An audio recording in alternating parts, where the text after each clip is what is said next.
Good evening, ladies and gentlemen, and welcome to the Thursday night edition of the Real Chat Daddy Show. I am your host, Chat Daddy. Glad to be here with you guys on this hot Thursday evening. I have another great show planned for your viewing and listening pleasure this evening. Tonight, boy, we have a really good show. I am honored to welcome to the show legendary actress and activist Anne-Marie Johnson. As you guys all know, Anne-Marie Johnson has had a long and illustrious career in Hollywood. She starred in everything from What's Happening Now to In the Heat of the Night. She was even a part of the cast of In Living Color, and she was on Girlfriends. And recently, she was a part of, she co-starred in one of Ava DuVernay's production. Tonight, she'll be here to talk to us about racism and equality and a lot of different things that have been going on across the country. But even still in Hollywood to this very day, she has to audition for roles, and she is a legendary actress who's been around for quite a while. So we'll talk about all of that.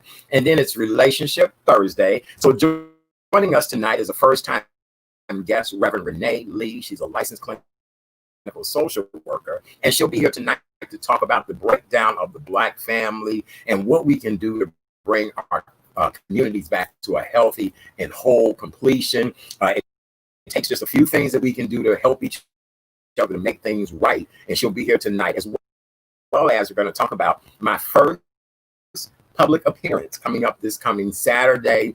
We'll be practicing all the guidelines that have been set in place, but it is time for me to get out and meet the public again, as well as we're going to be doing something to help underserved children here in the city of Chicago with back to school items. So I'll have my mask, I'll have my gloves, my sanitizer, I'll be blowing kisses, but I'm glad to get back out and greet my fans and my public.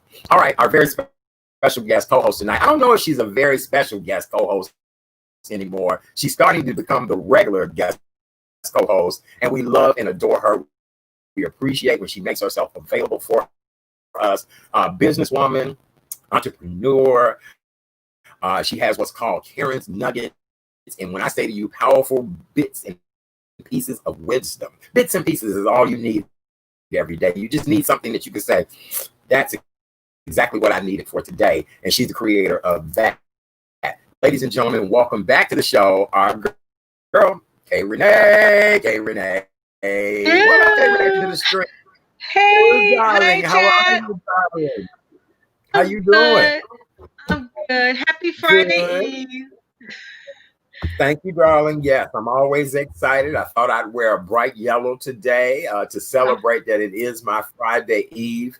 And, Kay Renee, I'm always on my guests like, listen, make sure you're on time. Make sure, honey, tonight I'm the one running late. Right. I may or may not have pants on right now. That's how late I was running to get it to do the That's show. TMI art. Now, that's TMI. Right. Yeah. Look, I hope I don't stand up at any point in this show, but I may not have on pants. So we'll just see. So other than the sad news that you shared with me earlier today about losing a family member, are you okay otherwise? And again, my deepest condolences to you and your family. Thank you so much. As I said, hey, Miss Keisha, you got to have her on the show. All right, she's the tapping queen. We'll talk about her in a minute. Oh, absolutely. Yes. The okay. tapping Well, queen. we will have it's okay. Tap dancing. I take it. But yes, I lost my cousin, Miss Carletha Bradbury, and she unfortunately succumbed to cancer. And my thoughts and prayers with my aunt Iola, her daughters Brittany and Vanika, and the entire Ridgeway family, because she's related to me on my mom's side. And I had the opportunity to see her on the 4th. She looked good, so I was just really kind of shocked to receive that text message. But I also know that this is a cycle of life. As you come here, you're going to leave here. So I know that she's in spirit doing now what she needs to do. And, it's just one of those things. But yeah, it is. Yeah. Well, thank you so much for availing yourself to us tonight. Absolutely. I had not selected a guest co-host for tonight yet. And it was a couple of people I had in mind. And I said, well, Lord, I said, now, I have this big Hollywood actress joining us tonight. Yes. And, she spanned all of our lives with her wonderful acting career. And I said, now, child, I can't have a wrong person on here tonight asking the lady the wrong questions. And, all of that. I'm just honored that these LA publicists are now granting me A-list interviews on this show. And so, let me tell Miss K. Renee to come on, and she help me understand. And, Anne-Marie Johnson has had just an illustrious career. What are some of your favorite roles that she played in? Oh my goodness. I was looking through her bio on Wikipedia, and I was like, I forgot she did this. She did. Yeah. She was even on the soap opera Days of Our Lives. Did you know that? Yeah. Yes. Isn't that something? I'm a CBS girl, so Days of Our Lives was NBC, but didn't know she did that. She's Melrose Place. She has done so much, and it's just and she gets one of my favorites, Living Single. Now you remember she starred, as an actress where Eric Alexander was representing her, and Erica told her, "Don't you have a prenup?" And she's like, "Oh, I don't need no prenup. I just, she's not only a comedic talent, she's very beautiful. And I'm looking forward to hearing her talk about her activism, especially in these days and times. So again, thank you so much for having me. Oh, it's an honor and a pleasure. Absolutely, it is. And I knew you'd get a kick out of this tonight. And even our second guest tonight, this will be her first time on the show, but she's a beautiful lady trying to do work in the Inglewood, Auburn Gresham area here in Chicago. And as you guys know, I was born and raised in the Auburn Gresham area. And so, yes, I was. And so I can't wait to partner with her to do this wonderful event on Saturday, and just to talk about how we can help the people of our community to be better at, what they need to do and all of that. So I just think it's wonderful. So Kay Renee, I want to get into the hot topics tonight so we can cover some of these news stories, because honey, it's a lot that we need to talk about tonight. Yes, Lord. Let's start off with the latest COVID-19 numbers here in the state of Illinois. Illinois health officials announced 1,707 new known cases of COVID-19. Wow. Unfortunately, we had 24 additional deaths in the last 24 hours. And researchers are urging that we re-examine the 6 feet social distancing guidelines. They're thinking that social distancing guidelines of 6 feet may not be enough, because this virus is transmitted from fluids. And just like I'm sitting here talking now, there are little fluids that are flying everywhere, when you're out talking to people. And then, honey, the 6 feet of distance thing, sometimes that's kind of hard, because in the grocery store, you have people that don't realize that they're too close up on people, just a lot of different things. So a health official explained that the COVID-19 virus spreads through droplets, as I said to you before, and that the 6 feet may not be enough. It may not be. So what do you think about that? It's really unfortunate that I truly believe, as a country, if we were following the guidelines to begin with, we would probably I think the curve would be flattened. But people just don't listen. They don't believe fat means greasy, as we say. And so, honey, we know it's greasy. I just ate a pork chop before I came on air. That fat meat on that pork chop, honey, sent me to a whole different level. Do you understand me? If I'm picking my teeth, forgive me. I just had a pork chop. So I do know that fat meat is greasy, but it's good. It is. All right, I'm sorry. Yes. What I'm saying is that I just truly believe that whatever is going to take for us to flatten this curve, whatever it takes, if I have to be 10 feet away from someone, so be it. Yes, is it inconvenient? Most definitely. Because, I like to, I'm a hugger like you are. I can't do my hugs. I got to do the fist bump.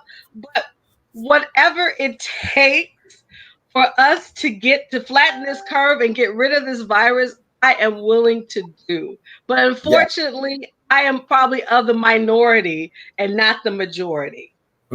Yes, I agree with you. just want to remind everyone, until we really can get this deadly virus at bay and eradicated, I'm encouraging you guys to please continue to wear your mask, do whatever you need to do to wear your mask. Keep sanitized. Right. Look, I didn't get mine tonight, but look, I can put this up there to show y'all. Wear your mask. You know, Chat Daddy got masks to match every outfit. You gotta send me some masks, all right, for next week. Next month. That's my birth month. Funny, Karen. I'll get you one or two, you know, but people have been sending them to me to, you know, and I've just been like, oh, wow. I mean, I bought a couple in the beginning, but I'll find you some birthday masks. But the funniest thing is, people have said, look, we noticed you fashionable. I went out to lunch yesterday with the editor-in-chief of Cancer Wellness. I saw Miss Kaylee and you. Oh, yes. I love Miss Kaylee Vogelsang. Yes. I love her so much. She's just such a darling, just beautiful. Yes, she was. And yesterday when I arrived at the restaurant, everybody just turned and watched me walk through the restaurant. And people were like, oh my God, your shirt and mask are just beautiful. And so, you know, even she and I were sitting down yesterday. You know, the high-end designers now are even doing masks. For those that are St. John wearers, St. John has even created a knit mask that you can wear. And so, honey, if you got the money, go get you a St. John knit mask. Go get that mask. Yeah, don't play with that mask. Remember to sanitize, keep sanitizing, and social distance as much as you guys can. And as we always say on this show, honey, if you're not feeling well, keep your ass at home. Isn't that how we say that, Kay Renee? And not only that, here's another saying that you can adopt: either mask it or casket. Your choice. Yes. Amen. So mask it or casket. That's how we look at that. Yes. That's okay. Right. All right. So let's continue on with that. Today, the Illinois Labor Department reported the number of people seeking jobless aids last week dropped by 98,000 people, and that was from 1.1 million the week before. Illinois bucked the national trend, reporting the first increase in weekly unemployment claims in many weeks. By the week ending August 25th, 25,333 people in Illinois filed initial claims for jobless benefits, and that has increased by an amount of 3,000. So I guess it dropped and it's rising at the same time here in Illinois. And so the state total says that roughly 1 million new Americans apply for unemployment benefits. And across the country, this is the most amount of people that have applied for unemployment benefits since the 2008-2009 Great Recession. And I remember that just like it was yesterday. I do too. I suffered then like you would not believe. So yes. Mm-hmm. So what do you think about this whole unemployment thing? And Karen, you and I both are people who always are looking for good opportunities, the right fit and things like that. But I've heard from none of my headhunting companies, none of my employment sources. What do you think about that? You know, it's funny you say that, Art, because, you know, my background is in audit and compliance. And I have heard from headhunters and such. In fact, I heard from 4 today. But when they talk about salary, I just kind of scoffed. I said, you must be joking. Right. And one of them said, well, it's good money. And I said, apparently you don't know what I'm worth, because I know my worth. Now, if you're able, when you go back to the table with the employer, if we can have a discussion, we can have a discussion. If not, continue blessings. And I keep it moving. And as far as the unemployment claims, it's going to increase as it gets closer to the fall, because I'm sure you heard with American Airlines, they're going to cut over 10,000 jobs by October. Yes, by October 1st. I saw that. It's not as if, you know, there going to be some movement in different industries, but as you know, because you were part of the hospitality industry, I remember you were a flight attendant, you know, those type of industries are not going to come back, you know? No. I know people who have been flight attendants for 25 years, and they are worried about whether or not they will have a job after October. And that's very scary. Imagine you've served somebody for 25 years and you'll be put out, and all you're going to receive is an unemployment check and maybe some measly severance. You know what I'm saying? Well, and that's why this year, even though, when we first started, January 1st, 2020, year of vision, Yes. everyone said we're going to have so much vision. And then March Mm-hmm. 21st hit with this pandemic. But guess what? Mm-hmm. 2020 can still be vision, but this is the year of the shift. This is the year Yeah. of the pivot. So you Yeah. really need to think about, what is it that you're good at? What is it you love to do? You know what I love to do, Art, besides writing and be an Yeah. inspirational blogger? I bake the best sweet potato pies this side of the Mississippi. And That's so right, dude. That's right. me, for me, that's something I love to do. And I started my business, All Potato Sweet, last November. So, you really have to start taking an inventory of what you're good at. Because if anything has taught us, history has taught us, in your family, we're going to leave here. How you leave here is up to you. What Mm-hmm. legacy, what difference do you want to make? And it's best to be happy, because happiness, it comes from here. Yes. It doesn't Yes. come from the outer. It comes from here. Yes. So this Yes. is this is fall time. September is my birth month. As you know, I start celebrating the 1st through the 30th, but it's also harvest time. Think about Yes. what, I want to try to bring and have harvest for me. So, it's just how you look at things. That's all. It's not easy. I'll tell anyone No. that. It ain't Yeah. easy. Yeah. You No, I just take agree it. with you 100%.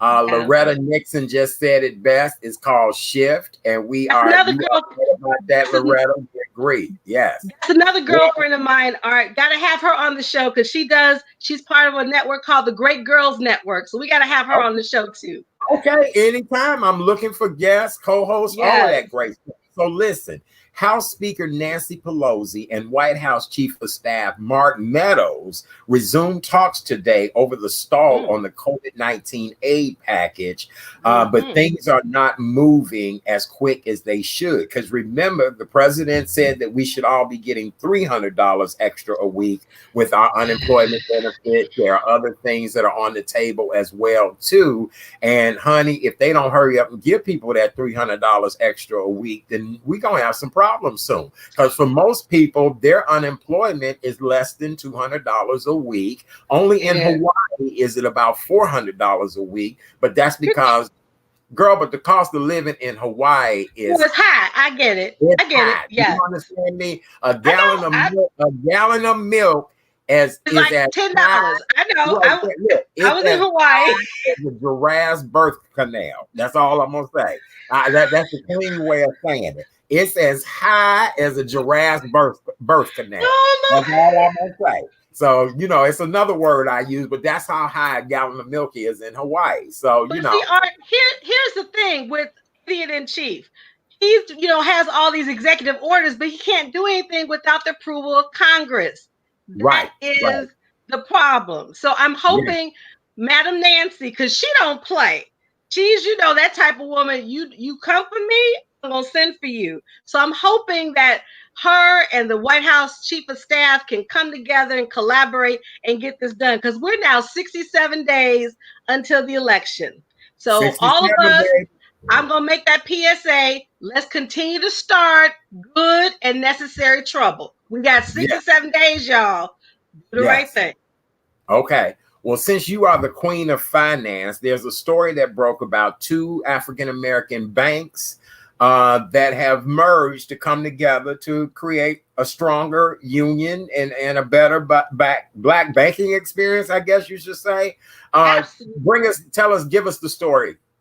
Well, actually, I just happened to read this about 2 banks, one in DC and the other in Los Angeles, and they're going to be merging. This came out yesterday, that they have close to $1 billion in deposits, and they're going to be forming the largest, let me say that again, the largest Black-owned bank in the United States of America. And this I'm very proud of that, because as I shared with you, my godfather, the late Jacoby Dickens, who was former chairman of Seaway Bank and Trust here in Chicago, he had that title sometime in the Midwest, and now, unfortunately, Seaway has been decreased to a credit union. So it's really good to see us. See, this is the thing that all of us as African Americans, Blacks, we need to just start pooling our resources together, because when we can do that, wonderful change will happen. So I'm just really happy that this bank will come together, and I'm sure they're going to be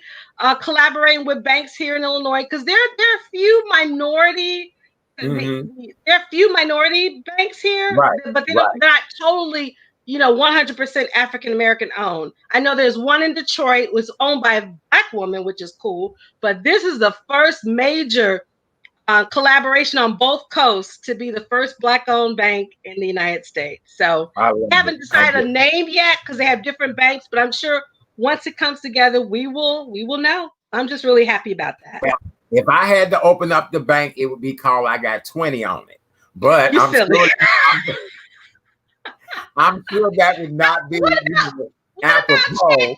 But I be talking about the first Black bank in America across the country. I got 20 on it. So, I mean, I don't know. It may not go over that well, I like Chat Daddy. See, that's your brand. So Chat Daddy, National Bank. I like that. Chat Daddy. Well, I'm sure my bankers would enjoy that as well too. They might be a little salty when I take my money out of their bank, but yeah, that would be good. Chat Daddy National Bank, absolutely. Yeah. Somebody just said to me the other day that I should run for political office here in Chicago. And I said, what? I said, but you know what? I wouldn't even think about it. They said, you really should maybe run for alderman or something like that. And I said, well, that's interesting. I don't know. We'll see. So you never know. If you do, then I have to be your campaign manager, director of communications. So you think about that. All right, beautiful. Well, thank you. All right. Well, our thoughts and prayers are going out to everyone in Houston, Louisiana. As you guys all know, hurricane of all things, Laura, and I have two people named Laura, ravaged both places. Power outages in Houston in just high numbers.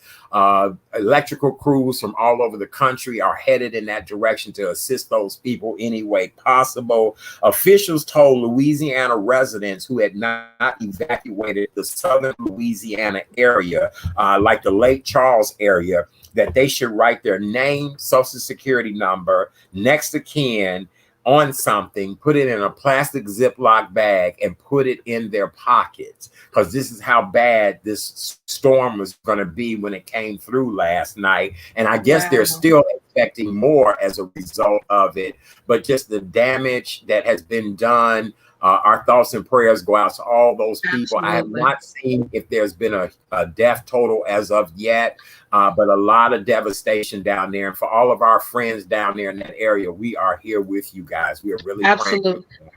Yes. I did hear one 14-year-old girl was killed. That's the only fatality I've heard of thus far. But you're right. The governor of Louisiana was on the news reports this morning, and he said there were people who tried to wait the storm out. They said they will never do that again. It was that bad, because it's bad when it comes in the middle of the night. When the daytime you can see your way, but at night, that's difficult. So my thoughts and prayers are with. Right. You don't know which direction it's coming from. Anybody who has ever survived that, people have told me it's almost like you're just sitting, maybe watching TV, whatever, and all of a sudden just an eerie sound will be on you. And before you can even get your wits together, it has hit you. And they say it's just probably the most frightening thing you've ever been through. So I can only imagine that. Yes. And to all of our young people who are down there in school, hopefully you guys are safe and have gotten out, and just know you're all in our thoughts and prayers. Well, honey, your boy, Ara Kelly. Ara Kelly. He's not my boy, but okay. He's somebody's boy, but he's not mine. But go ahead. Well, honey, look, somebody tried to make him their itch, I guess. Yes, they did. Singer R. Kelly has allegedly been attacked while behind bars by another inmate. Kelly, who is currently being held at the Metropolitan Correctional Center here in downtown Chicago, while awaiting trial on numerous charges of sex abuse against young girls. The attack took place while Kelly was sitting on his bed. An inmate entered his cell and beginning began to punch him. The reason why the inmate was so upset, reportedly, is that the correctional facility is on continuous lockdown many times because R. Kelly protesters and fans are outside the jail, and the 6,100 inmates in the jail are mad because they have to be put on lockdown. Keep in mind that R. Kelly's been in that jail since 2019. And here's the other piece. Who was these folks to decide to be on Michigan Avenue the other night and want to talk about justice for R. Kelly, free R. Kelly? Girl, what is that all about? And then somebody had a baby with him. You know, I don't understand his allure. I mean, because all his secrets are out. It's unfortunate that he was beaten, but you know, I have a saying, Art. Karma is a very patient gangster. Oh, it is. It is. It really is. You know, I hope he's okay, but you know, I have nothing else to say on that because he's not getting out of jail. He's doing everything he can to get out of jail. It's not going to happen. They're going to keep him there for a long time. Right. So we had another story. What else was in the news that we wanted to talk about? And I said, remind me about it too. I'm trying to think. It was R. Kelly, and then it was something else that we said we needed to bring up. The convention. Yeah. Last night was night 3 of the Republican Convention. Last night was Vice President Mike Pence, and it was interesting to say the least. Now, I will say this. The first 2 nights captured my attention more than Mike Pence did last night. I did perk up a little bit when Mike Pence said he didn't care what color you are, where you are from, all mankind will be safe, and you know he's not going to have this and that, and you know. So I don't know. What did you think about last night? Well, first of all, I have not seen the convention. I said I would not even entertain my energy in that space. Because it's not authentic. I've heard snippets of his speech, and I'm just not feeling it. So he could say the sky is blue and we all gonna get $1 million. It won't bother to me. They've had almost 4 years to get things right. Unfortunately, they have not done an efficient job. So now, hopefully, we'll know in 67 days whether or not we will have a new person to do the job. But I really, you know, the only thing that I will say this regarding the convention, I did see our, you know, Miss Melania, her speech. I, you know, for future reference for her chief of staff, she needs to get taught how to read a teleprompter correctly. She wasn't authentic. She's just going reading here and reading here, and then look at you. What was that about? Karen, listen, I actually give her teleprompter coach 5 stars, and I'm going to tell you why. First of all, I didn't think the woman had to be able to read her. I was able to hear her. She honestly worked with an enunciation coach, someone in linguistic skills professional who made her audible. You could hear her. Now, what you are talking about, the fact that she kept doing to the left, to the right, stop in the middle. You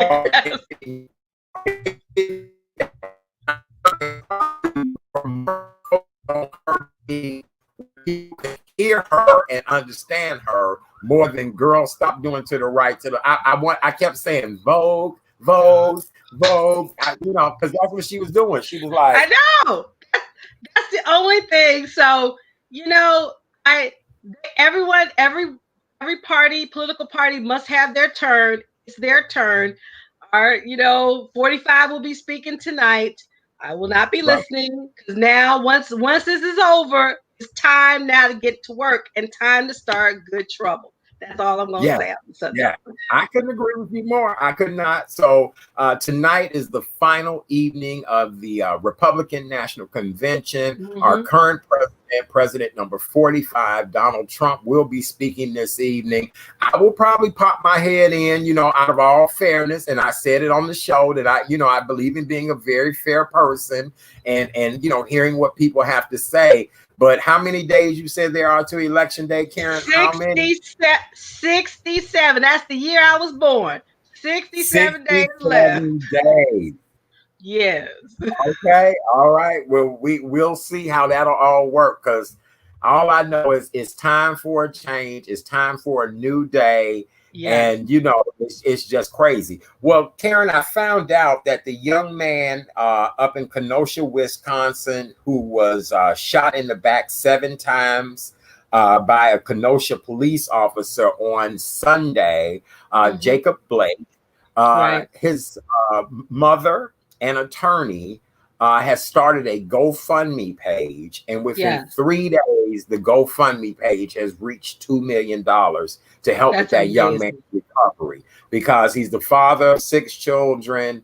Again, Brian Urlacher, I guess, decided to show his true colors today. He took to social media and said, "Oh, did he? Oh, honey, that's the latest controversy right now, Mr. Brian Urlacher, baby." Oh, really? Check it out. It's interesting. Long story short, all of this uproar over some dude that already was in trouble went to get a knife, pretty much put dude's dirt out there. He put dude's dirt out there. Yeah. And so that was on the news just before I came in. So I'm sure on the 10 o'clock news, they will be talking about it a little bit more. But yes, Mr. Brian Urlacher kind of showed himself. But a lot of people are showing themselves in this day and age. Today, Facebook recommended to me that I go through and purge my Facebook friend page. My personal page has been over its friend limit of 5,000 people for probably over 10 years now. I know it has been. And there are people currently waiting to become my friend on my personal Facebook page. And the deal is these people have been waiting 7 to 10 years is what they were showing me in this report today. And so they recommended that I go through and purge people.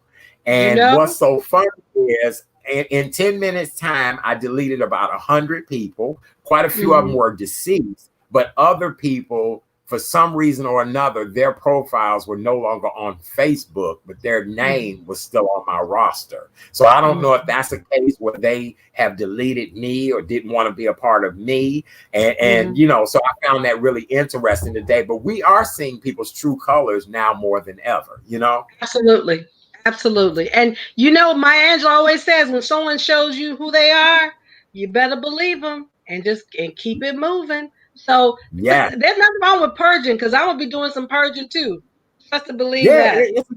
It's a good thing. So for a lot of you all that have been waiting 7 to 10 years to be my friend, I feel so bad. On my personal Facebook page, I'll be looking through and granting people some permission. There is no check that comes with waiting on being a friend on my page. People talking about, can I get some severance or back pay for how long I've been sitting there waiting to be your friend? Sorry. No, you're not. Sorry. Well, our next guest this evening, we're waiting on her in the green room.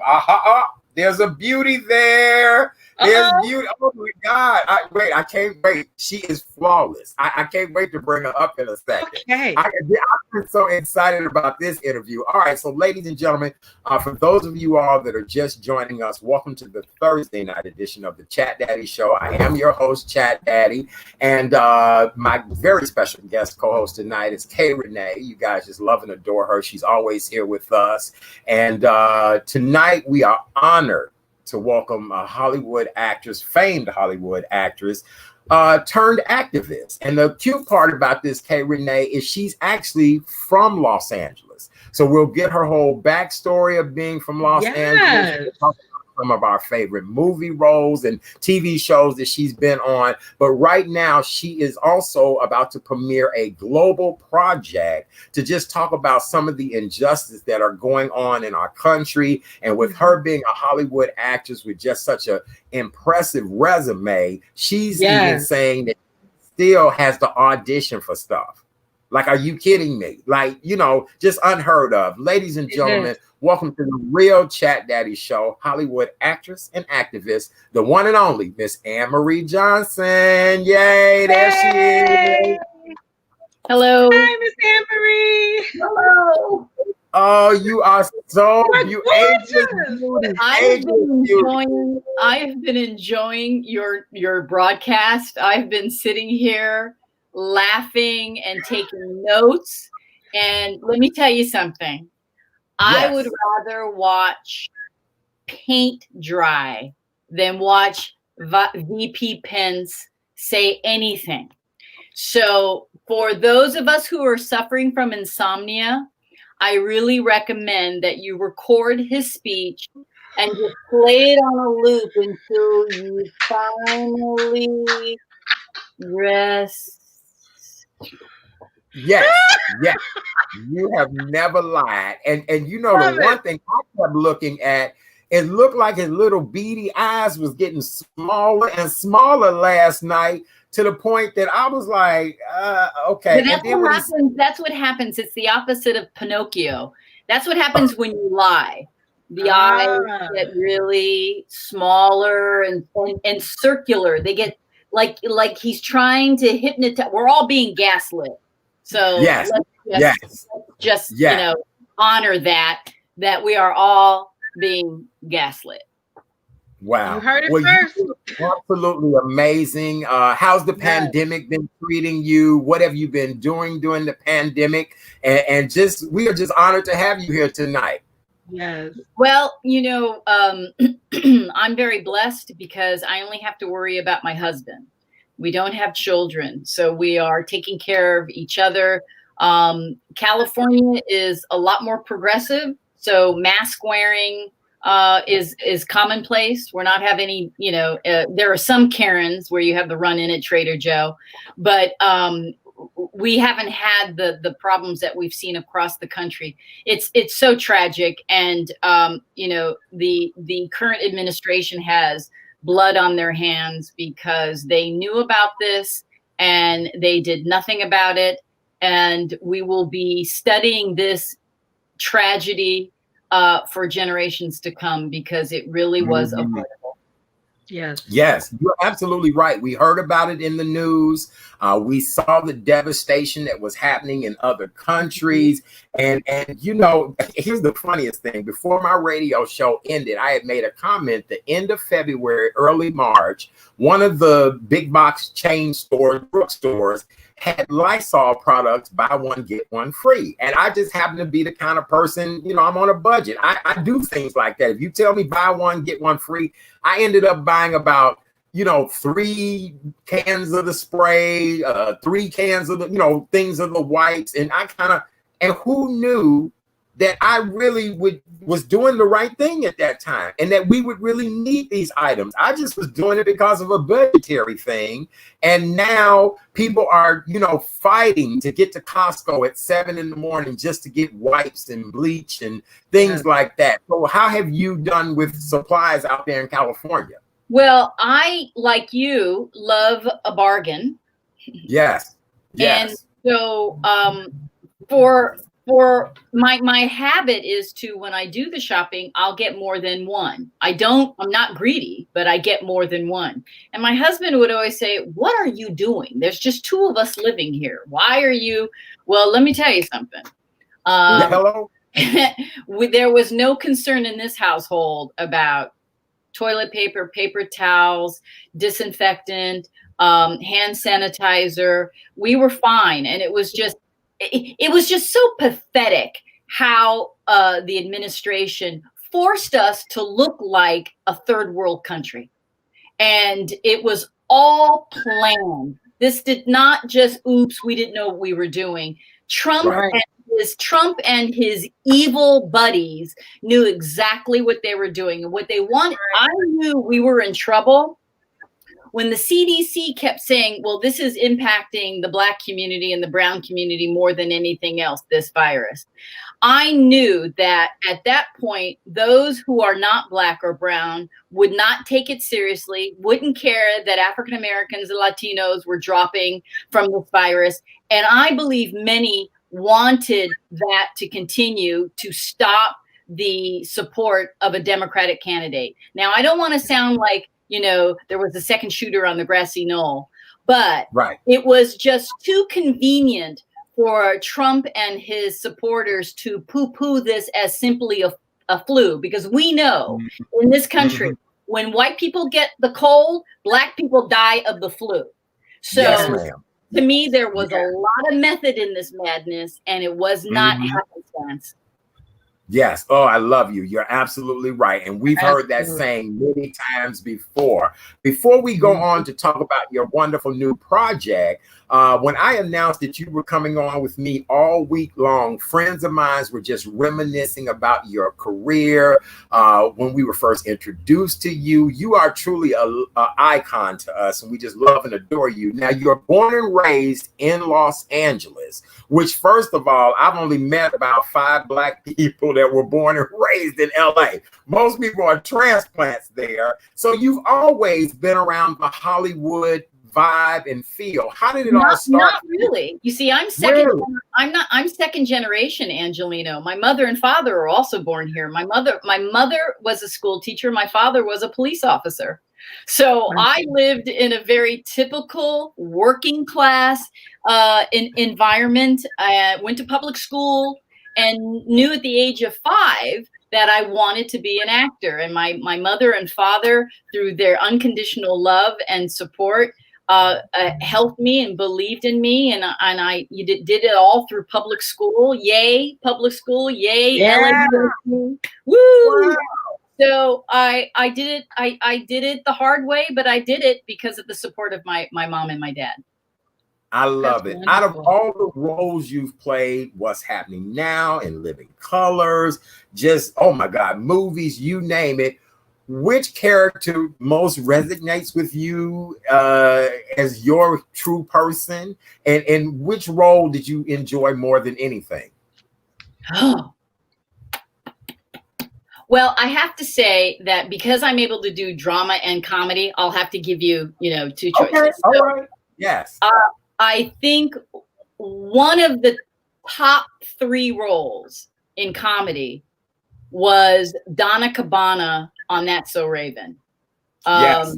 I had Raven-Symoné was really one of the most talented comedians I've ever worked with, bar none. Drama-wise, I think I was closest to Althea Tibbs in The Heat of the Night. And one of the most enjoyable jobs I've had was I did a wonderful holiday film. It aired last year on TV One, and it was called Santa, I Need a Date. And it was directed by Terry Vaughn. And it'll be airing every Christmas. Hopefully it'll become a tradition. That was one of the most enjoyable working experience I've ever had. I've had so many. I mean, I love doing Cherish the Day for Ava DuVernay. I mean, I've been just so blessed. So blessed. Yeah.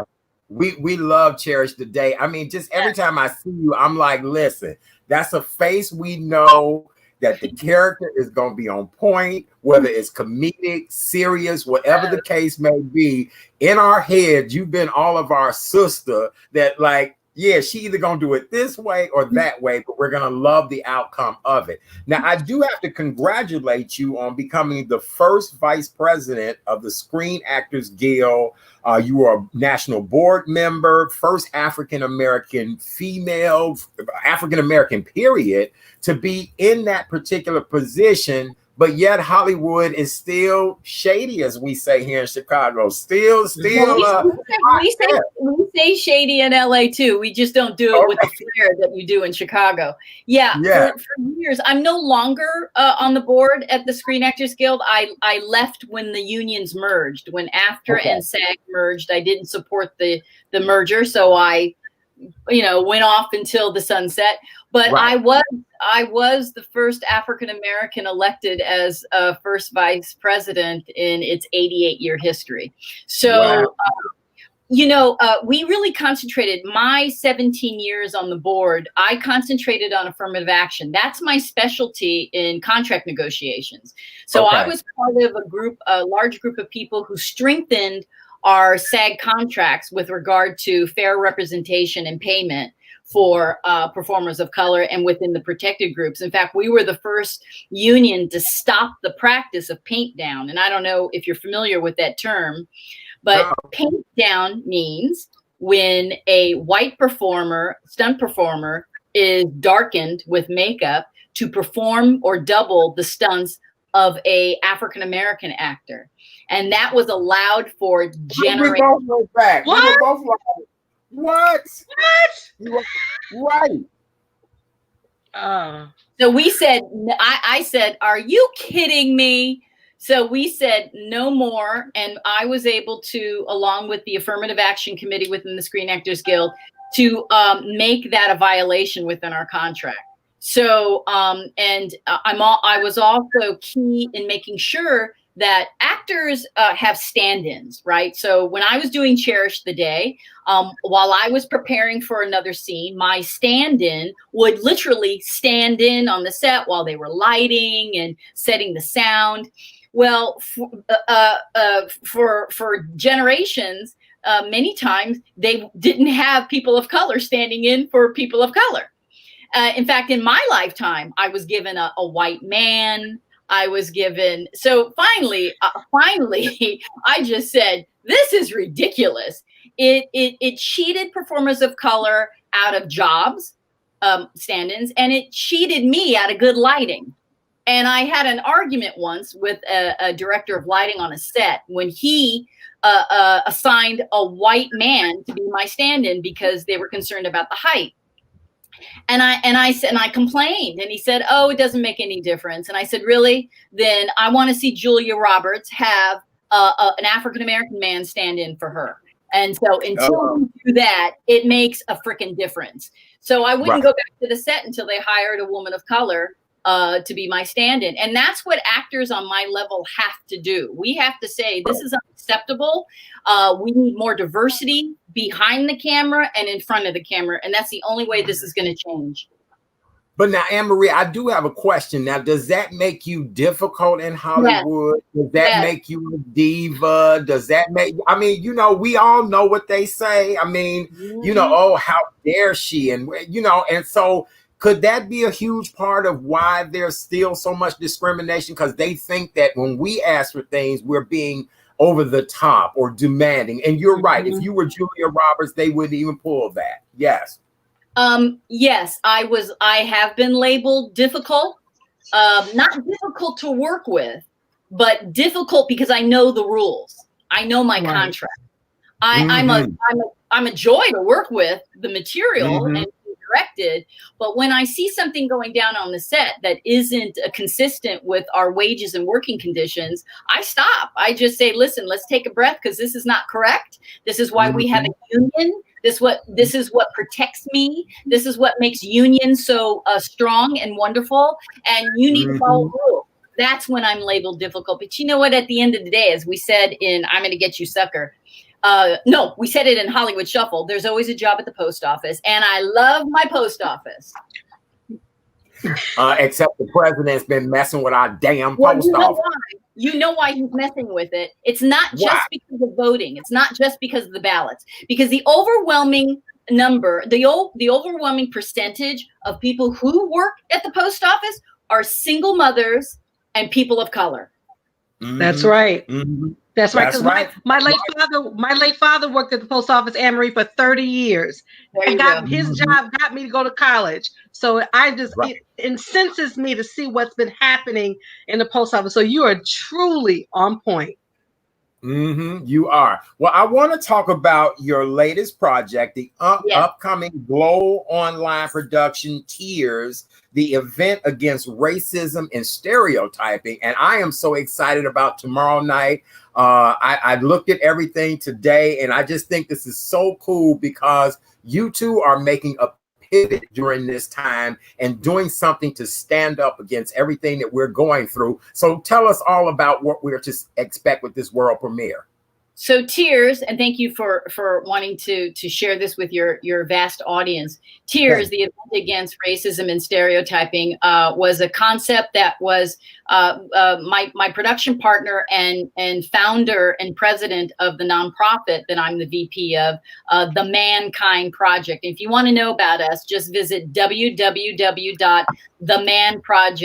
themankindproject.com. Richard, right on the screen now. I got you. Here we go. Mankind.org. I got you. You're on mankindproject.org, my dear. Go ahead.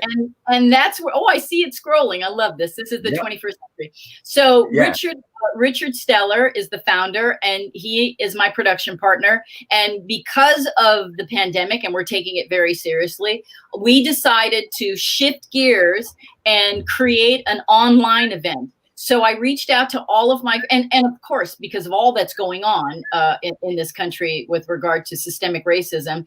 So I reached out to all of my friends from all walks of life.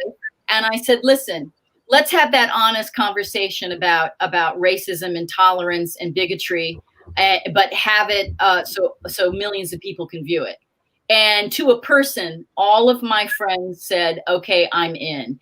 And many said it was one of the most difficult things they've ever had to do, because it really had to do with being honest and self-reflection. And that's hard. That's really hard to do. So we have a wonderful lineup. We are doing 2 episodes. There was such a great response that we have 2 episodes. So the first episode premieres August the 28th, tomorrow night, which is the 57th anniversary of Martin Luther King Jr.'s I Have a Dream speech. And so on that episode, on our premiere episode, we have Michael Dorn, Vanessa Bell Calloway, Amy Hill, Ed Harris. I mean, it's just a wonderful lineup of fabulous, fabulous actors and artists. And let me tell you something. Frida Payne performs, and she does the most incredible interpretation of the classic Stand By Me that you've ever heard. And she's accompanied by members of the Trans Chorus of Los Angeles, which is the first transgender choir in America. So we are so excited, and I want everyone, it's so wonderful, and it's uplifting, and any age can watch it. It's age appropriate, and you're just going to see people that you've watched on television for years sharing. Well, I just love it. I love Frida Payne. I've had the honor and pleasure of interviewing her before. She's just the one. Fantastic. Yes, and then just all of the people you name. Look, and she's like, just my friends. And see, that's what I like about her. These are just my friends, and they're just helping me out. It sounds like me. Yeah, look, Pookie and them just my friends. They helping me out. They helping me out. That's what they do. They my friends. They are. Wait, hold on. I'm not the one with 5,000 Facebook buddies waiting in line trying to get up. So let's not go there. Look, and that's been going on for so long. And I'm like, could y'all go to the fan page? Could you go somewhere? People like, no, your personal life is interesting. Like they want.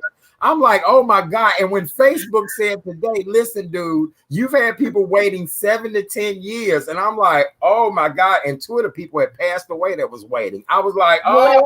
Wait. Be very careful. That may not have been Facebook. That may have been the Russians. Right. Oh. That's true. That's true. Oh. That is true. That is true. You're absolutely right about that. You are funny. I want to find out, what do you do in your spare time? What is your average day when you're not on a set doing movies? Are you a gardener? Do you like to cook? Okay, let's talk about some of the things. I'm a landscaper, and I used to have a landscaping company when I was, going through college. So and I studied botany in college, and I'm a landscaper. So I've never had a gardener in my life. So, you know, I'm more unemployed than I am employed. So my house is, the yard is killer. My husband bought me the best electric lawnmower. I mean, I've got all the tools. Just hire me. I'm ready to go. So will you come to Chicago, Emory? Okay. Right. Now look, you know we're gonna have to buy a first class ticket for her and the lawnmower. You know what I'm saying? Right. Her and the lawnmower would have to have a first class ticket. So just know right. We'll get together. Right. Yeah, right. Now we'll have to let us stay at our homes, but you know, we'd at least buy the first class plane ticket. You know what? I can help you via, I can help you via SteamYard. I can show you my yard. And, yes. And then when I'm not gardening, my husband and I are avid golfers.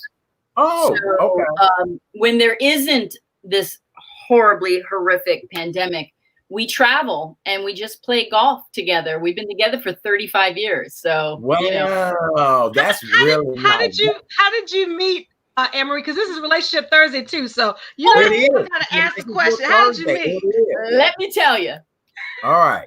So at the time, I was starring on What's Happening Now. Okay. So someone reached out to me and they said, we want you to do this play. You're going to be the star of this little play. And I said, oh my God, fantastic.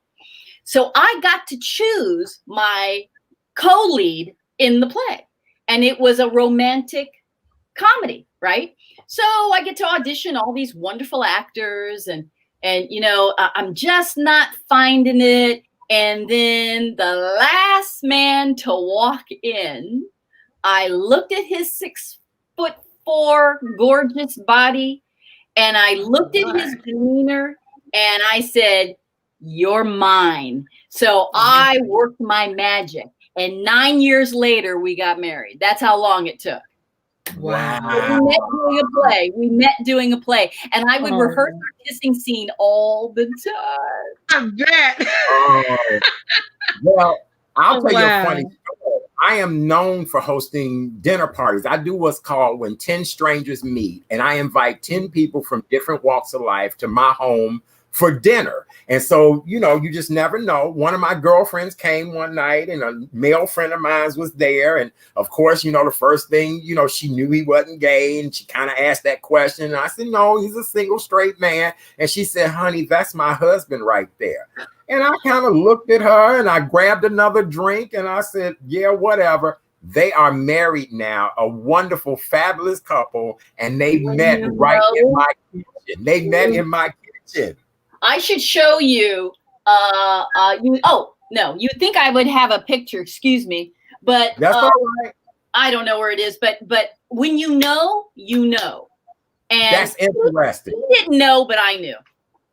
That's interesting. But I believe in that though. I really do believe in that. You know what's so funny? We had actress Ella Joyce on the show, and I'm starting to think that you sisters out there in Hollywood, that the gardening thing is your thing. Ella Joyce said that was her thing as well too. I said, really? Weather. So it must be the California thing, The weather. You can't, we have, our weather is so incredible that, what else are you going to do? I don't drink, never had a drink in my life. Don't smoke, never had a cigarette in my life. I'm boring. I'm a dull human being. So no, you're not. But I'm an incredible gardener. Well, we love you. You sound like my 96-year-old great aunt who lives in Birmingham, and that is what she does. She is a 5'2", but that her front and backyard are immaculate, and that she's 96, Anne-Marie, and she lives for her garden. So there's something to be said about gardening. I tell you, I live for mine. I love it. All right. Well, Anne-Marie, you have 2 new family members in the city of Chicago. So whenever you want to come back, be on the show, if there's anything you ever want to talk about, it has really been an honor and a pleasure to be here with you tonight. Ageless beauty. You look amazing. You really do. You almost do beauty secrets because you just are ravishing. That's all my following is saying is just how you look. It's just wonderful. Yeah, look at all these. My husband and my good genes from mom and dad. I have nothing to do with it. See, when a good man love you, baby, see how you never age. See, Karen, we got to learn this. We've got to learn this. You're right. All right. You're right. Ladies, I need, Anne-Marie, I'm going to need to learn some secrets because it's time for me to get married again. I didn't do it right the first time. You hinted to your age. You look nothing like that. And I'm a lot older than you. You look nothing like it. Thank you. Yeah, you do. And here's the thing, Anne-Marie, when you come to Chicago, I'm sure you heard I make the best sweet potato pies. So if you need a sweet potato, yes, you let me know. I do ship. So I've had the best time with you too. I am so happy that we've met. I've just enjoyed this so much. I cannot tell you. Yay! We just love and adore you so much. Ladies and gentlemen, famed actress, activist, all around homegirl from Los Angeles. We just love and adore her. There's not a period in our time lives that we've not seen her on television, in a film, still doing the doggone thing. Her last project was with Ava DuVernay. What's next for you real quick before this? We know tomorrow night's project, but is there anything else coming down the pipe that we need to know about? So Tears is 2 episodes. So tomorrow night, and then the second and final episode is September 4th, which is the 63rd anniversary of the Little Rock Nine. So so that is Friday, September 4th. And then I can't give you the details, but I'm part of a company now that will create audiobooks specifically for people of color, written by people of color. And we just got our union contract today. So I'm really excited. Beautiful. Oh, then I need to talk. I need to talk with you, Anne-Marie, because I'm an author. I'm gonna need an audiobook. Yes, I'm gonna need to talk with you. Seriously, we will. Okay, Anne-Marie, sounds for those good. who want to connect with you on social media, how can on this show we're very social media driven. I appreciate all the tweets and everything today. People love you. What are your social media handles? Okay, let me be honest with you. I don't do social media. I have a wonderful partner in my production, Tracy Harper. She's been my publicist for 27 years. She handles it all. I believe I'm AMJ Loves LA is my Twitter, I think. Yeah. Face. I have a fan Facebook. I'm sorry. I hate social media. I apologize. I just think it's I think it's just so toxic. And just so dangerous, especially now. But that's where you can find me, and I answer everything. But I don't get involved in the back and forth of stuff.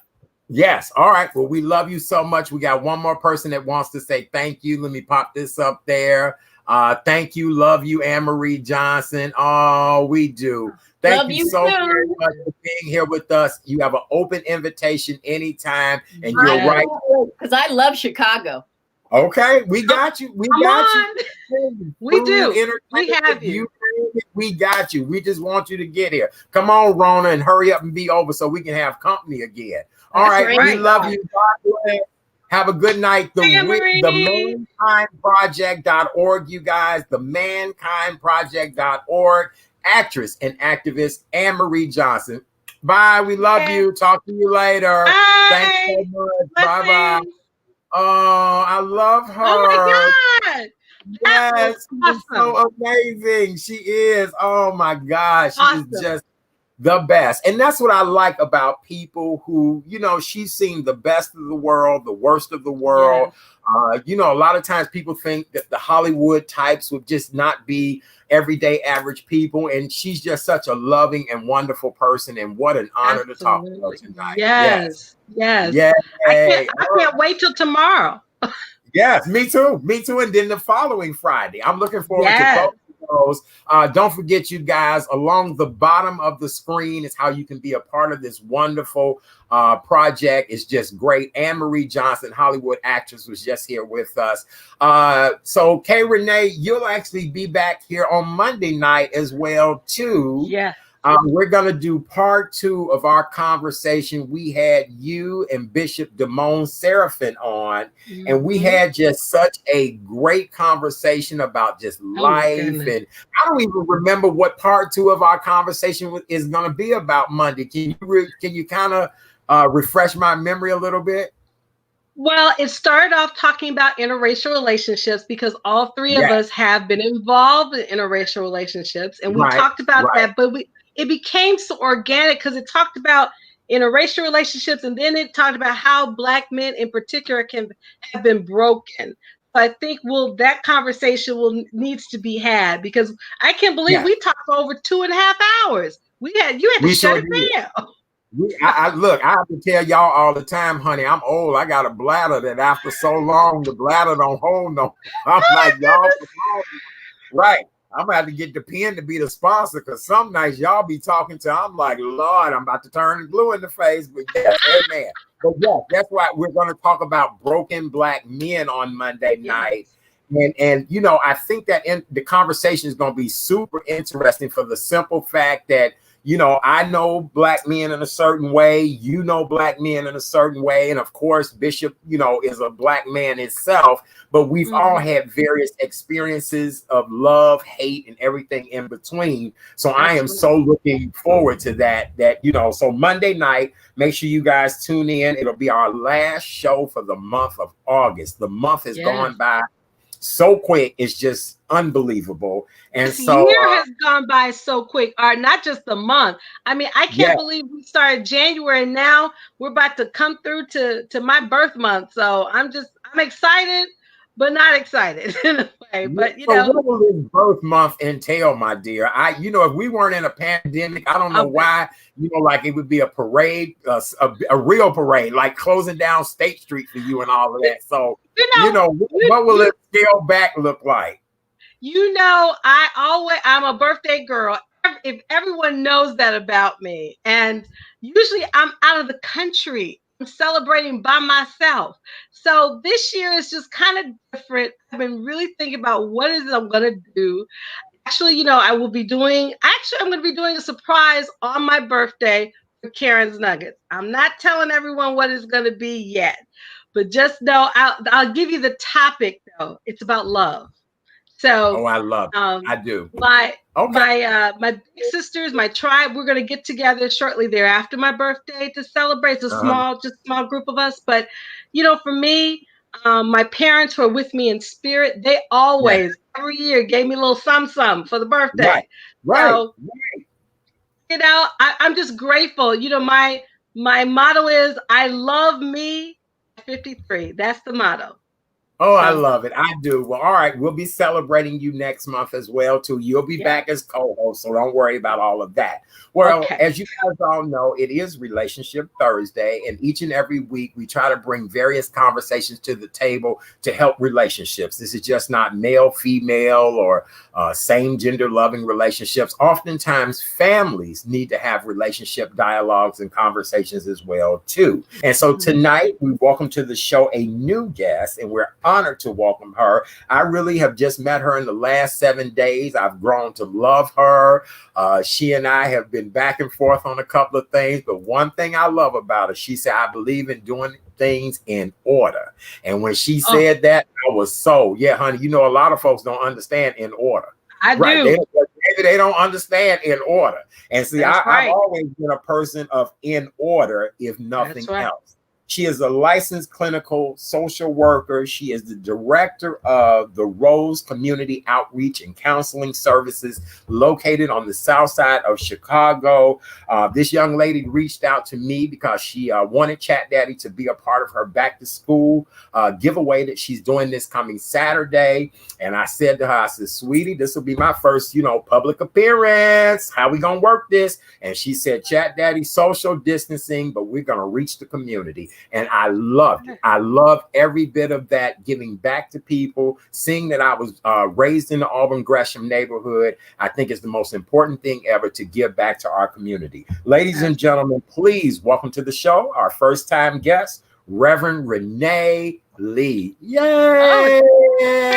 Hello. My name's Hey, how are namesake. you? Yes, yes. Hey, fabulous. Hey, How are you? Hi, good. Reverend Renee. We Okay, are Renee, so we got a lot in common. I've been listening uh-huh, to you. Oh, you have. Oh, we Oh, got to yes. talk later. uh-huh. Look, Hey, I let's feel like celebrate this is that birthday all month long, That's okay?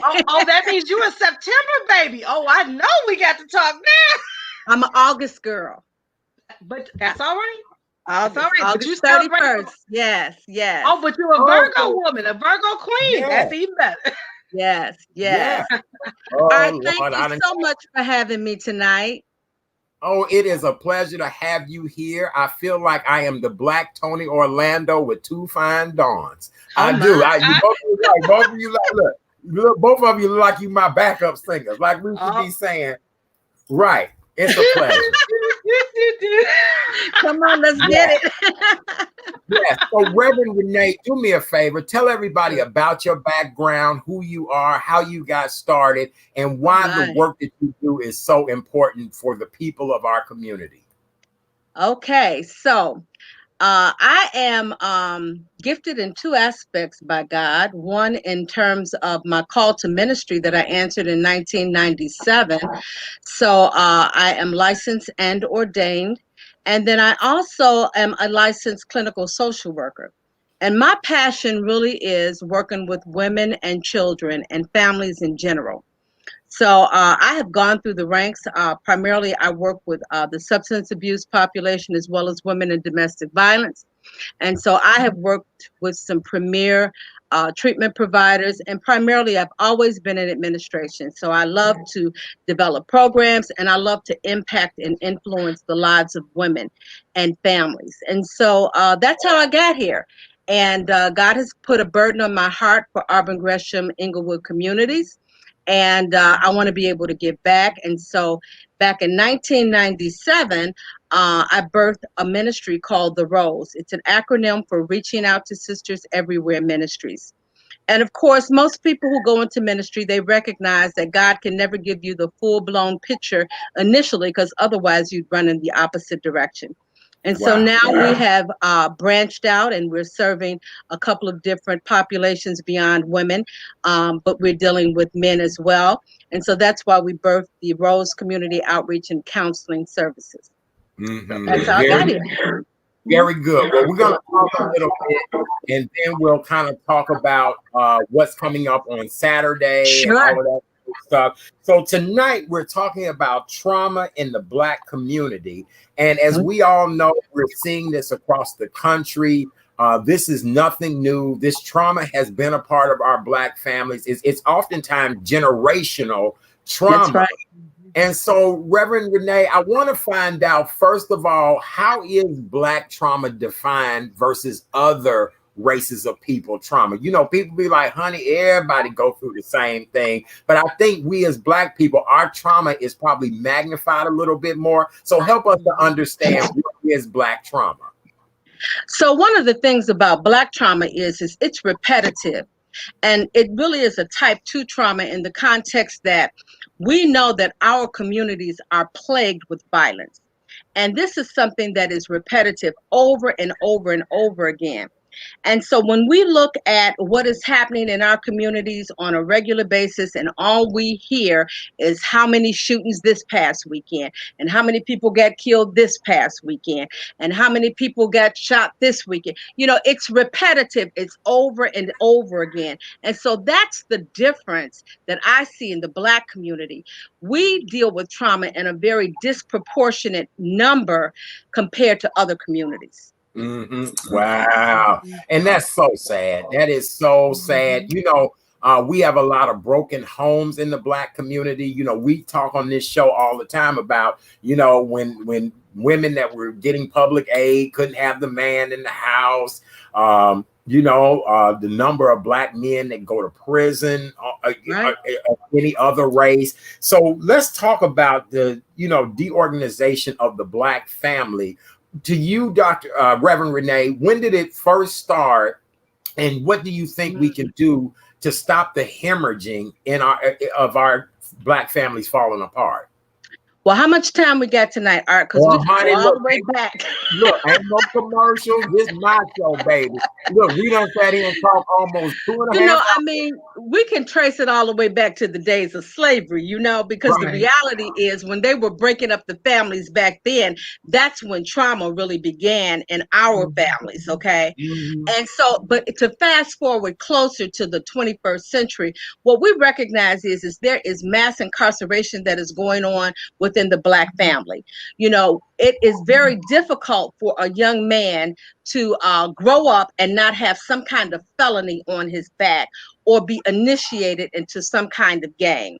And so the reality of what we struggle with as families is knowing that we have these barriers, we have these stigmas that are oftentimes defined by other people, that we're supposed to fit into a certain mold, that we're supposed to be incarcerated, or we don't get the same benefit of the doubt concerning certain things or acts that we might do. Wow, that's interesting. Okay, Renee, you have a question you want to ask about this? She really laying it out now. She telling it like it is. She and just being real. And I'm just kind of, she's speaking truth, but when you hear it, it's just really, it's devastating at times to hear this. But in order to heal, you gotta heal, you gotta go through the pain. So That's right. I get it. I get it.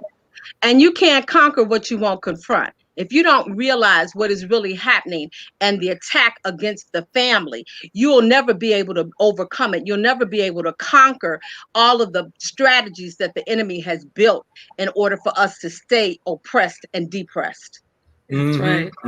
Oh my God, you said a mouthful. You really have. Question that I want to find out from you, and we always on this show talk about the stigmas and stereotypes. Even with Hollywood actress Anne-Marie Johnson, she even was a homegirl in this interview with us that we just had with her. Why is it that we have so many stigmas and stereotypes? And I'm gonna be even honest with you. You and I were kind of talking earlier today. I've moved back to the South Side, and I find that some of the same things that when I left the South Side, hell, over 30 some years ago, that stuff is still in existence on this. Like the people have not grown, like their world is no bigger than 5 or 6 blocks. And so what can we do to make our people more global? And it's not selling out, but make us more global. Well, first off, we have to realize our responsibility to give back into our communities. All too often when people arrive, so to speak, they want to leave, move to the suburbs, and then just forget about, what exists or even why they leave. And even right now, as we look at the city of Chicago and a lot of the turmoil that's going on, what are you hearing people talk about? I'm ready to leave. I'm ready to leave. I'm ready to leave the state. But you know what the reality is that it's not so much that you should be ready to leave, but what is your purpose in being a change agent in the same community that you grew up with? There should be no reason why you should be running, but you should be putting your stakes down and saying, this is what I'm going to do to make a difference. Yeah, I agree 100%. Yes, I do. Hey, Renee, anything you want to add to this as well, too? I'm just listening to greatness. So I'm just gonna listen to Reverend Renee. I appreciate you, just because you're Renee too. Oh, Lord. See, I'm gonna have to watch how I book people. I got double trouble tonight. Look, word on the street. Cat Daddy only favor Renee's on this show. He only have Renee's on. He don't have nobody else on. Yes. Reverend Renee, I do have a question. What do you think we can do to help strengthen Black relationships? That's a huge thing that we talk about on this show all the time. Whether you're straight, a part of the LGBTQ community, whatever the case may be, our relationships are oftentimes a hot mess. And I feel so bad. I'm friends with just so many successful, beautiful Black women that I feel like, girl, where your husband at? Where your man at? And it just does not work like that anymore. Any advice you give on these relationships? The first thing I would say is stop being so judgmental. We have a problem with always feeling we need to share our opinion about somebody else's business. Woo. And when people are judgmental, there leaves no room for grace. Baby. And so, I think for me, because I am in ministry, one of the greatest gifts that anyone can possess is the love of Jesus Christ. And so when you can embrace people in their authenticity in the place where they are and be genuine about it, that can bring reconciliation and healing to anybody's relationship. I agree. I think that makes good sense because you know what? We are quick to be in other people's business. We are quick, but I think a lot of times, and that's kind of, I see it on both sides. Sometimes I see so much foolishness with people in their relationships that when they do fall apart, I'm like, honey, Ray Charles could have seen that. You know what I'm saying? But then I also try not to incorporate myself in that because I wouldn't want people judging me when my relationships fall apart, and they do. You know what I'm saying? So, Right. I don't know. You're right about that. Except for one thing, when it comes to relationships, you can never really give relationship advice. Okay. A person has to go through their own process, through their own pain, even if it's necessary. And so what you need to be able to do is support them in the place where they are. And then if it becomes too much for you, because I minister to a lot of women. And so, we hear the rehearsed things like you're talking about, Art, over and over and over again. You want to say, when you going to wake up? But see, they have to come to it in their time. So what I do, I'm just going to speak about me. I can't speak about anybody else. Sometimes I have to back up. Okay, and let them be where they are until they can come to themselves and realize that they are better than that, or that they have been devalued and they deserve better than that. Yes, most definitely. Hey, question for the other Renee. No, I'm listening because she's definitely on point with what she's saying. But especially we as Black women in particular, we feel that we need to judge everything and everybody, but the person that you need to take a look at is yourself. Before you can judge anyone else, you need to look at you first. That's right. So, yeah. Interesting. I do want to delve a little bit into parenting. Now that these children are being homeschooled, this pandemic has allowed a lot of people to really see their children for who they are. A lot of people have been able to send that child off to that school for breakfast, lunch. They come home in the evening. Next thing you know, hurry up and get your behind in that bed. And that's about as much as they've had to deal with their children than the weekend.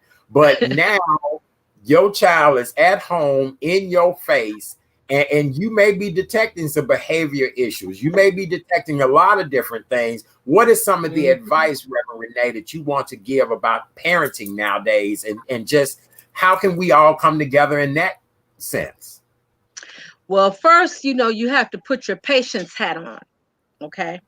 Because you really have to have the Spirit of God in you to raise children. Children are difficult. I have several, so I know. Okay, I'm a blended family of 8. Okay, and so you really have to, yes. So you really have to have a lot of patience. But more importantly, is to understand this pandemic is no accident.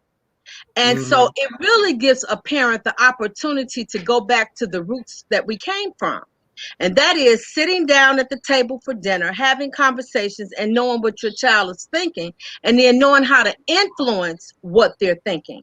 Because all too often we leave the influences to external things like the television and their friends. And so now is the time to rein your child back in.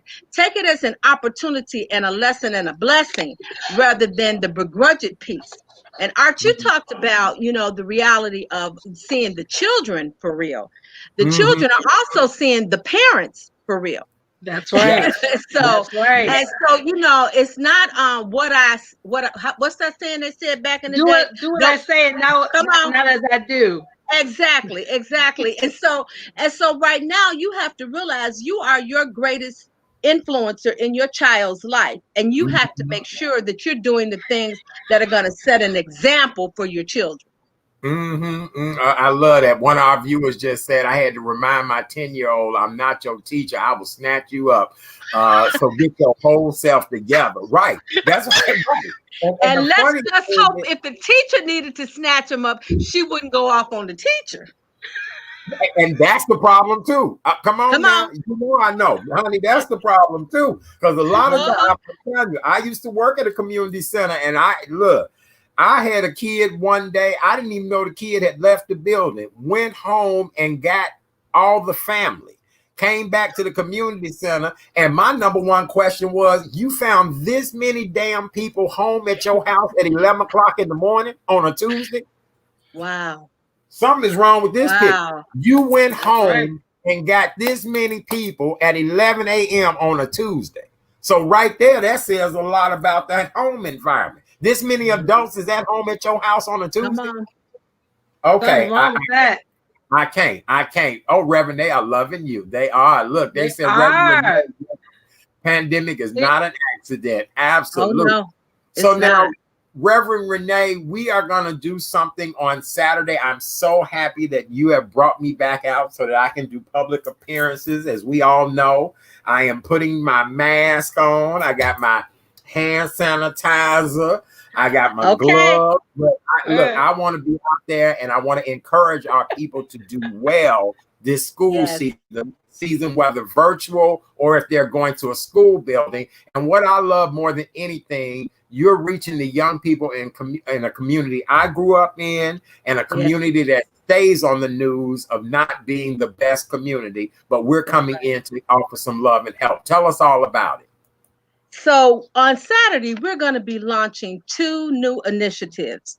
And so the Bold Connect program stands for Building Outstanding Leaders Dedicated to Drug-Free and Nonviolent Families. Now, the purpose of this program, of course, is to begin to work with families so that they can realize there are other mechanisms to being a healthy family, and they don't have to be enmeshed in drugs and alcohol and gang violence and all kinds of social ills that we deal with, and those very stereotypes and stigmas that we've already talked about. And so what we want to do is we want the families to come out. We want them to make a pledge to be drug-free and nonviolent. Now, we realize that because of the community that we're in, of course, there are going to be people who are struggling. Of course, there are going to be individuals who are addicted to drugs or alcohol. And that's why we're there. We're there to be a resource to connect them to the necessary resources that they need, whether that's treatment, whether it's therapy, whether it's a mentor for some adolescent. That's what our role is to be your connector, if you will. So it's the Bold Connect program, and we want people to come out on Saturday. We're going to be at Green Grove Missionary Baptist Church at 1049 West 67th Street. We'll be there from 11 to 2 o'clock. We're going to be giving away book bags and little trinkets and things like that, and we're going to have some resources. And so, of course, Chat Daddy gonna be there to MC for us, and then we're gonna have some music, and so we're gonna turn up. But our purpose for being there beyond this program is to bring some hope back into the community. Because I don't know about you, but I am really worn down, tired looking at the oppressive nature of our people. And so we need to know that God is still on the throne. He's still working all things out for our good. No, this pandemic is not an accident, and you need to check in so you can know what your role is right now, so you can get your marching instructions. And so that's what that first initiative is all about. And then the second initiative, which is extremely important, and I'm talking to your radio audience, and I want them to know that if any of these programs that I am talking about speaks to your heart, I want you to call me, because we're looking for partners. But the next program is called Not on My Block. Okay? Not on My Block. I love that. Yes. And Not on My Block is a prayer campaign. And the Lord gave me this vision one morning when I was in prayer with my prayer group. And all of a sudden, as I was praying, I said, not on my block. And I realized then that it was a prophetic word that God wanted to release to the city of Chicago. And so Not on My Block represents a partnership between churches, between ministries, that we can come together and dispatch intercessors to the troubled spots in the city of Chicago, to literally put people on the corner in twos, threes, however many it is, that you begin to reclaim, declare, and take back our communities. Because nothing happens in this earth without prayer. It must first be birthed in the prayer room. And so I know for myself, on every block in the city of Chicago, we have some believers, but they're praying in the house. There's not a presence on the street. We need to get on the street corner, just like the evangelists do, anoint the street corners, plead the blood of Jesus, and start decreeing and declaring, because this earth was given to us to steward. The problem is as the church, we have not been doing that. And one more thing about the church, and this is not about church bashing. This is about realizing what is your role in the pandemic. Okay, everybody's on Zoom. Everybody got online church. But what are you doing in the community? And I'm not talking about just showing up one week, going in the park, going back in the house. I'm talking about you have to keep hitting the enemy with consistency. Okay, that you have to be there every week, day in, day out, hitting him until the situation changes, until the community changes. I love it. I do. I love it. I love it. I love it. Reverend Renee, what time again on Saturday? Where again on Saturday? And honey, we gonna be there. So we're gonna be at Green Grove Missionary Baptist Church, 1049 West 67th Street in Chicago. We're going to be there from 11 o'clock to 2 o'clock p.m. And we're going to turn up and we're going to have a good time. I want people, if you're interested in partnering, if you want to come out, you want to be a vendor, you want to be a resource to the community, you can call me at 708-271-5370. That number is 708-271-5370. You can also stop by our website. You can drop a note. It's www.therose-chicago.org. That's www.therose-chicago.org. Very good. And we want to remind everyone that we will be practicing all the guidelines that pertain to COVID-19. We're asking that you guys all wear your mask. We're going to be doing social distancing. We're going to do everything that's necessary. If you're not feeling well, stay at home.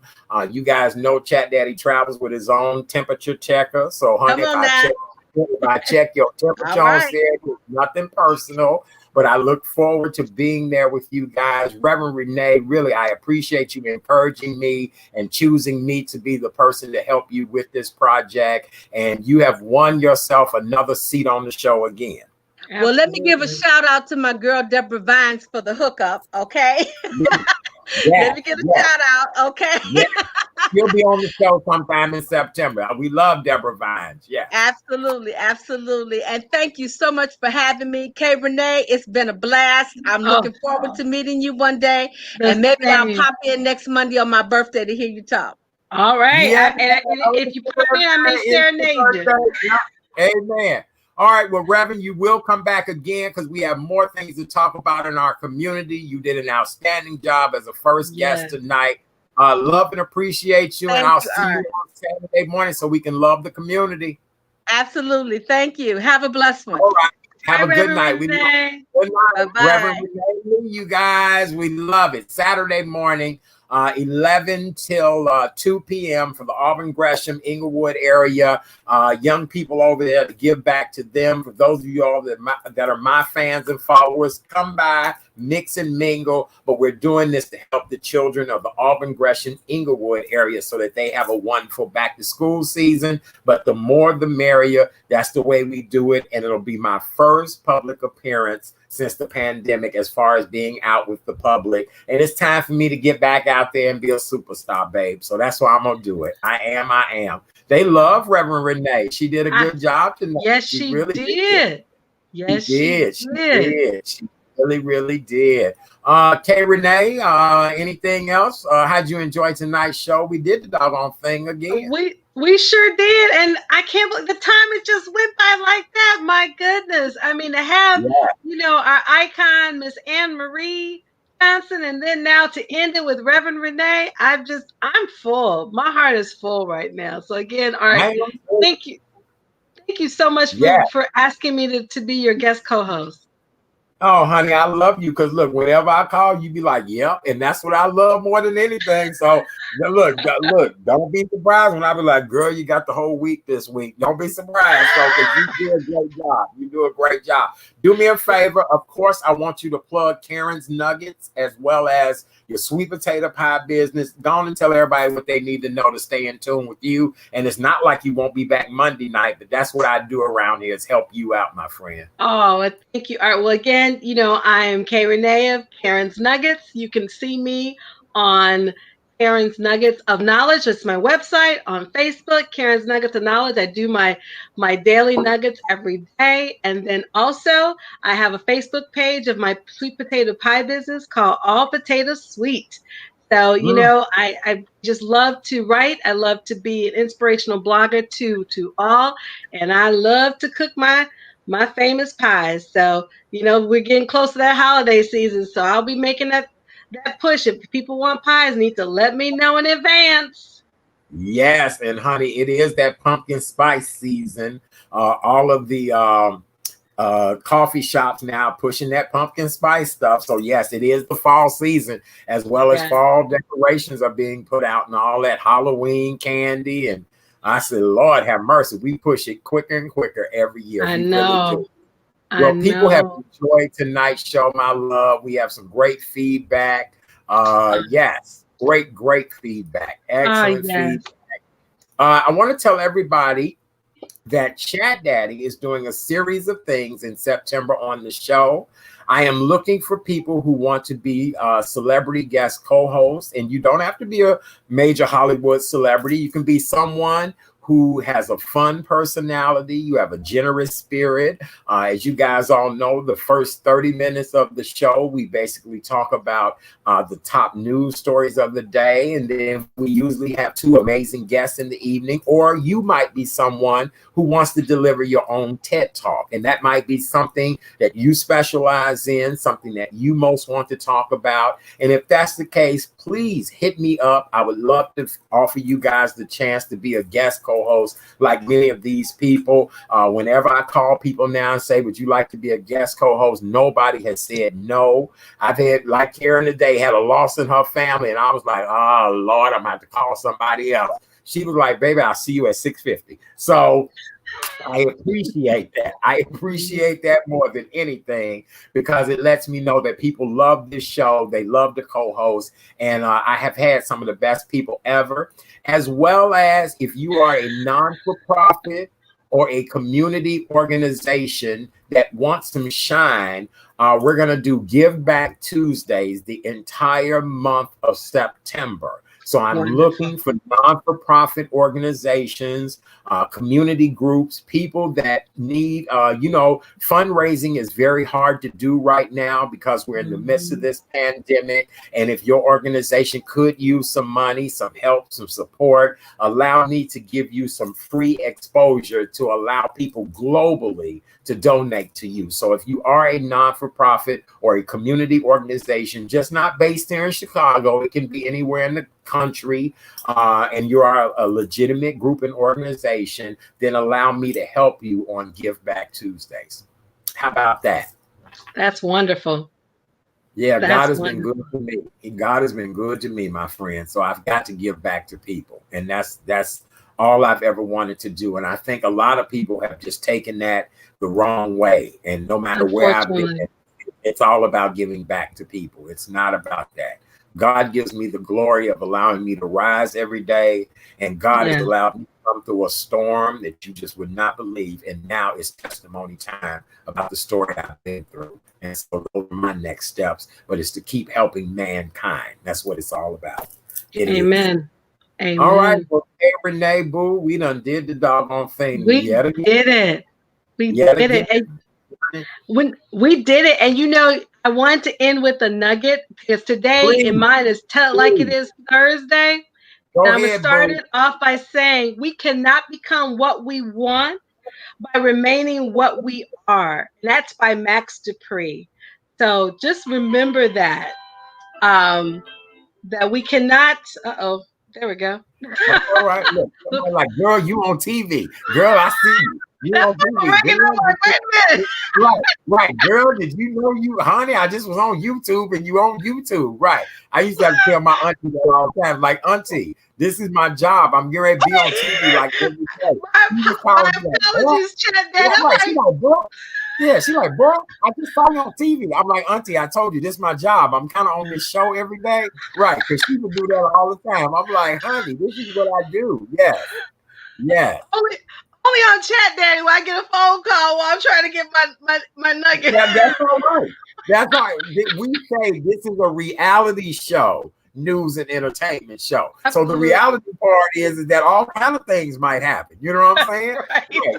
Last night, Tuesday night, we had two guests that was talking to us and had family members walk past on the broadcast. I love it. It happens to everybody. Val Warner's son did it to her the other day. I mean, this is reality we're living in. This is, honey, this is what we do now. This is how it works. All right, well, ladies and gentlemen, on behalf of my co-host tonight, Miss Kay Renee, Karen's Nuggets. Also, we want to thank famed Hollywood actress Anne-Marie Johnson for stopping by tonight. It's incredible, really. I cannot wait until this pandemic is over so we can invite her to Chicago to hang out and have a good time. And then we want to thank we want to thank our first-time guest, Reverend Renee Lee. She did a great job. Don't forget this coming Saturday from 11 to 2 p.m. We'll be at Greater Green Missionary Baptist Church on Marquette Road, 1000 West. I'll be there from 67th Street. Yes. 67 Marquette Road, as Grandma and them used to say, Marquette Road. Baby. Marquette Road. They call it Marquette Road. See, back in the Road. day, it used to be Dr. Martin Luther King Drive. You know what I'm saying? You had to say the full name. Yes, absolutely. So I'll be there from 11 to 2. We will be practicing social distancing rules, mask wearing, but we're going to get it in. We're going to dance, have a good time, give away backpacks, and we're going to encourage our children to have a wonderful school year. All right, you guys. Well, I love you all so very much. It's been a beautiful show tonight. Do me a favor, if you've enjoyed this show or you enjoy this show, go over to YouTube, hit the subscribe button of The Real Chat Daddy Show. The more you subscribe, the more people I have following me, the more advertisers will follow me, the more people will help me to make this show bigger and better. Also, there's a Facebook page, The Real Chat Daddy Show. I ask that you guys go over there and like that page. Y'all want to sit around for 7 years waiting on my personal page. Oh my God. Do you know I have fan pages? I do, The Real Chat Daddy page, all of that. But if you do that, that would be greatly appreciated. Don't forget to stop by my website, therealchatdaddy.com. It's a wonderful interactive website. You'll love it. I'm now kind of doing some things on it to update some things, but yes, please go by and check that out. All right, Kay Renee, darling, I love you. I love you too. Please keep my family in your prayers. Yes. My deepest condolences again to your family, and I hope you're still available for Monday night for our conversation. I'm ready. Okay, all right. And Grandma say, honey, come hell or high water, I'll be there. That's right. I'm ready. Hell or high water, I'll be there. I promise you that. That's the same way we want y'all to vote. How many more days until Election Day? 67 days. Let's start that. Let's continue that. Start that good and necessary trouble. We got work to do. All right, you all, 67 days until Election Day. Tonight is the final evening of the Republican National Convention. I'm getting ready to get off of here in just a minute and watch the greatest freak show ever. And I'll give you guys my feedback on social media. Other than that, we love you guys so very much. Yes, on behalf of Kay Renee and myself, we are out. We love you guys. And here we go, Kay Renee. I'm going to pop you out. And I'm going to start